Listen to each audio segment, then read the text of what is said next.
અમરેલી જિલ્લાના બગસરા તાલુકામાં આવેલ હામાપુર ગામે આજે એક અત્યંત કરુણ અને ગમખ્વાર ઘટના સામે આવી છે। અહીં એક સિંહણે 5 વર્ષના માસૂમ બાળકને ઉઠાવીને જઈને ફાડી ખાતા તેનું મોત નીપજ્યું છે।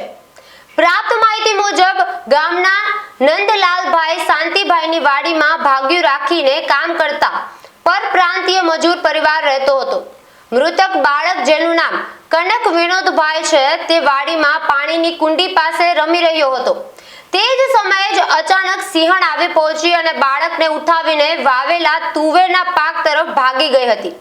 વન્ય પ્રાણીના હુમલામાં બાળકે જીવ ગુમાવતા વિસ્તારમાં ભારે ભયનો માહોલ છવાયો છે। ઘટનાની જાણ થતાં જ અમરેલી વન વિભાગ, એસીએફ અને આરએફઓ સહિતના સ્ટાફ ઘટના સ્થળે પહોંચ્યો હતો અને બાળકના મૃતદેહને પીએમ અર્થે બગસરાની સરકારી હોસ્પિટલ ખાતે ખસેડીને આગની ધોરણસરની કાર્યવાહી હાથ ધરી છે।